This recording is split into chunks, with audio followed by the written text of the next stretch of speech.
I'm going to continue with this Shelsheles. This Shelsheles shows some of the things that went on. There'll be a variety of different issues. You will note this symposium that was held about Rashi in Pittsburgh on the occasion of the 900th anniversary of the birth of Rashi.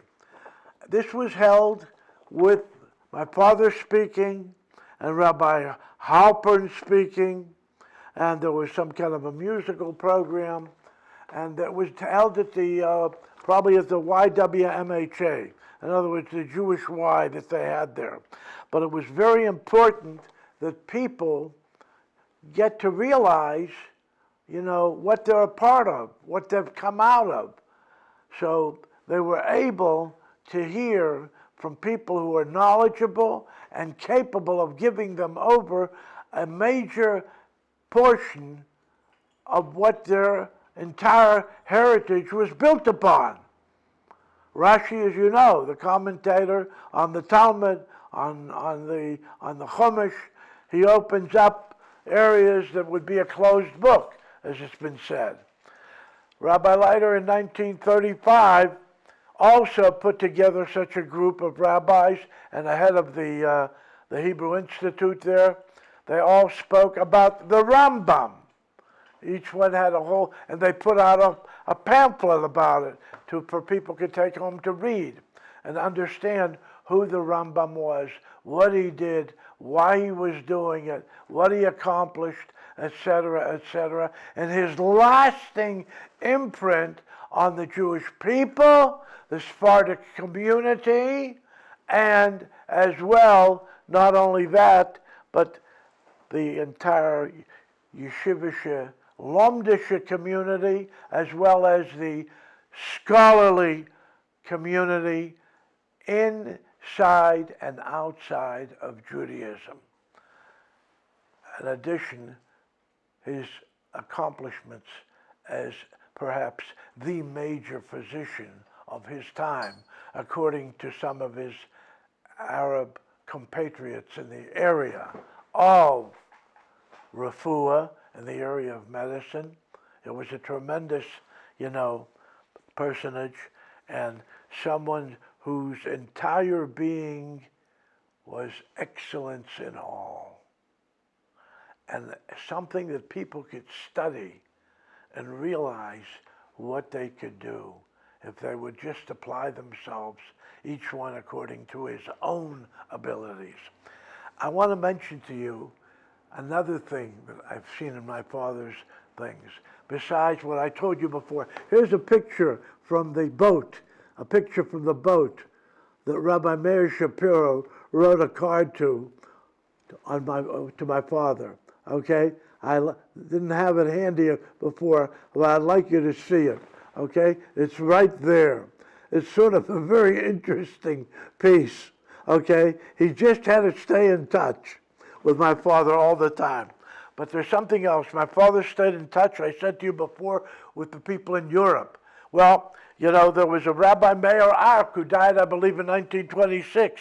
Well, there's a letter here from his widow telling my father that with a terrible thing that happened. And there's letters from the whole family, and there's also letters from the widow of Rabbi Meir Arik later thanking my father for the sustenance and the help, in other words, the money that he was sending to her so she could just sustain herself and see that her family would be sustained properly.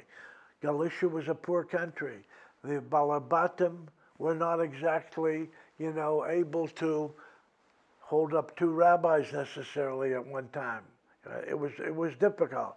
So it was because of people who realized the greatness of this man, and Eishes Chover is kechover, just like a man who is a chover, in other words, a great scholar, a great sage, you have to treat his wife in the same with the same respect, because she is the one who is, every one of them needed a rock of Gibraltar at home, and she was the one. The wife was the one. And there was also a the Monzon family, which came from the Rizhiner. The almana wrote to my father thanking him for his great help. But it wasn't just his own people from Galicia. There were people that, that from the yeshivas, the Lithuanian yeshivas. Rabbi Aaron Kotler's Kletsk.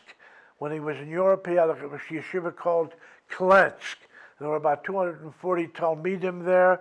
We have pictures of the yeshiva, then back in 1938, before the Holocaust struck, etc. And then what happened was he saw to it that they would get money all the time. My mother used to see to it that he would get, the ladies' auxiliaries would gather up their quarters, their dollars, whatever, that have luncheons, and they were always sending money to the yeshiva of Kletsk.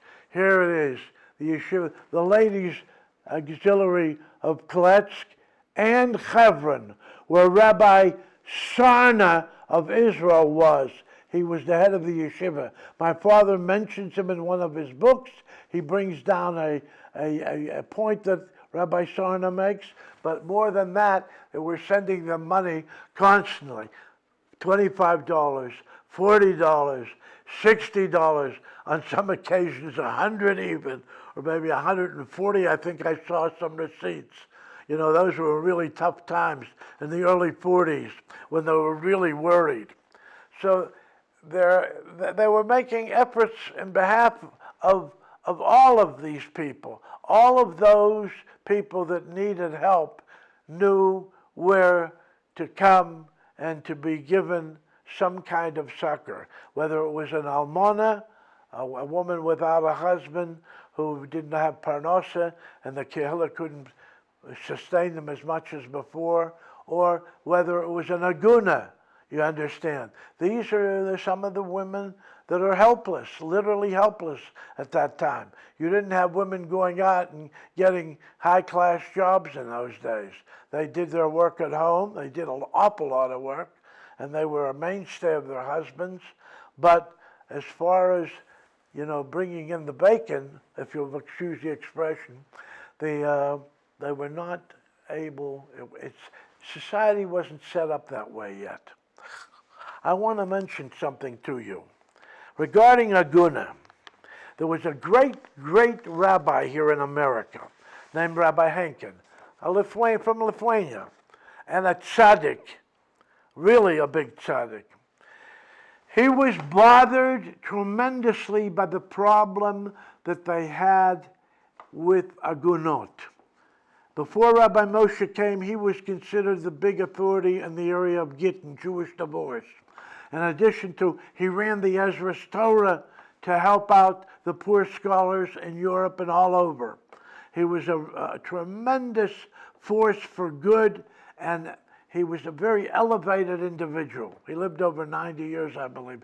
He has children in Israel, wonderful children, scholars, and going in his way and doing great things here and helping build a country of Torah. Rabbi Henkin wrote to my father in the year, I believe it must have been around 1945, okay?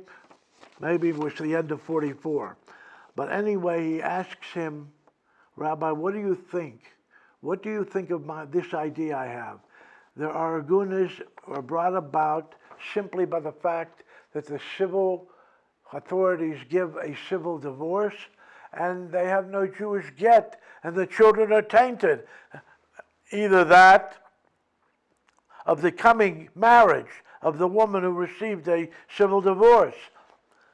What do we do about it? Can we go to the civil authorities and tell them, do not give a civil divorce until the Jewish divorce has been taken care of by the husband? What achake l'tshuvosei haromso. I await his elevated reply. Everybody knew that my father had a massive library and a massive encyclopedic recall of what was in that library, and that he had worked and made every endeavor possible in the area of aguna, and was successful even in the city of Pittsburgh, of all places, the mother of the problem, when they made that how should we say, proclamation in 1885, the 15 rabbis, you don't need a get anymore, and caused havoc. Well, he asked Rabbi Leiter. He also asked my father, Rabbi Leiter, on a few occasions about other issues, about selling chametz on the phone, etc. He addresses Rabbi Leiter as Sar HaTorah. That is a very elevated expression of respect for one's learning.